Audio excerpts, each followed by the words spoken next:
Fact number 1 guys, corona महामारी के बाद अब मंकी पॉक्स ने पूरी दुनिया में कोहराम मचा दिया है और अब तक ये 20 से ज्यादा देशों में फैल चुका है। जी हां गाइस, मंकी पॉक्स के मामले सबसे ज्यादा अफ्रीका में देखने को मिले हैं। दरअसल इसके ज्यादातर सिम्टम्स चिकन पॉक्स की तरह हैं और ये वायरस संक्रमित व्यक्ति के संपर्क में आने से तेजी से फैलता है। चूंकि ये बीमारी सबसे पहले बंदरों के बीच फैली थी, इसीलिए इसका नाम मंकी पॉक्स रख दिया गया था। मंकी पॉक्स के वायरस को ज़ूनोसिस की कैटेगरी में रखा गया है। इसका मतलब है ऐसी बीमारी जो जानवरों से इंसानों में फैलती है। बहरहाल अभी तक इसका कोई भी केस इंडिया में नहीं पाया गया है, लेकिन फिर भी हमें सावधानी बरतने की जरूरत है। गाइस, आपका इसके बारे में क्या ख्याल है, कमेंट सेक्शन में जरूर लिखिएगा। फैक्ट नंबर 2 गाइस, बहुत ही कम लोग ये जानते हैं कि पेप्सी एक ऐसी कोल्ड ड्रिंक कंपनी थी जिसकी खुद की आर्मी भी थी। जी हां गाइस, साल 1989 में दुनिया की सबसे बड़ी कोल्ड ड्रिंक कंपनी में से एक पेप्सी के पास दुनिया की छठी सबसे बड़ी आर्मी थी, जिसमें आर्मी के अलावा 7 पनडुब्बियां, एक युद्ध कोट, एक क्रूजर और एक जहाज भी हुआ करता था।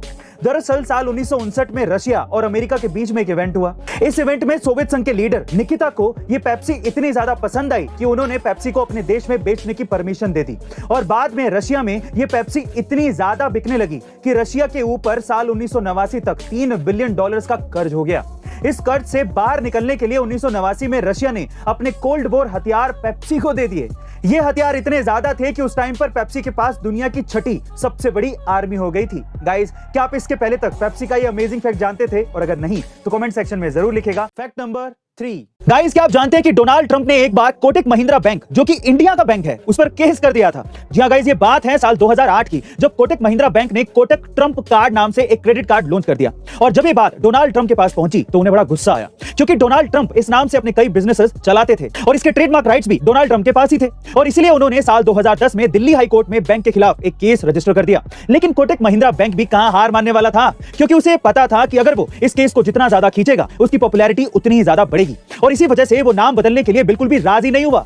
वहीं इन दोनों की लड़ाई में कोर्ट पूरी तरह से परेशान हो चुका था और इसीलिए कोर्ट ने कहा कि अब इस मैटर को आप कोर्ट के बाहर ही सेटल कर लो तो अच्छा रहेगा। और तब फाइनली 3 सालों के बाद साल 2013 में कोटक बैंक ने इस कार्ड को बंद कर दिया। गाइस, भले ही डोनाल्ड ट्रंप इस लड़ाई को जीत गए हो, लेकिन कोटक महिंद्रा बैंक को इस कंट्रोवर्सी के बाद बहुत ज्यादा फायदा मिला और वो बहुत ही ज्यादा पॉपुलर हो गया। गाइस, इसे कहते हैं रियल बिजनेस। आपका इसके बारे में क्या ख्याल है, कमेंट सेक्शन में जरूर लिखेगा। फैक्ट नंबर 4 अक्सर लोग मंजिल पाने की चाह में इधर उधर भटकते रहते हैं, लेकिन अंत में जब उन्हें यह पता चलता है कि जिस मंजिल के लिए वो इधर उधर भटक रहे थे वो मंजिल उन्हीं के पास थी, तब उन्हें बहुत ज्यादा पछतावा होता है। ऐसी कहानी है भेड़ चराने वाले एक लड़के की, जो खजाना ढूंढने की चाह में इधर उधर भटकता है। उसकी पूरी जिंदगी उस खजाने को ढूंढने में बीत जाती है और जब वो हार कर वापस लौटता है तो उसे यह पता चलता है कि वो खजाना उसी जगह पर था जहां से उसने शुरू किया था। तो वो बहुत पछताता है। गाइस, ये अक्सर बहुत से लोगों के साथ होता है, लेकिन अगर आप ये चाहते हैं कि ऐसा आपके साथ ना हो तो द एल्केमिस्ट बुक की बुक समरी कुकू एफएम पर जरूर सुनें।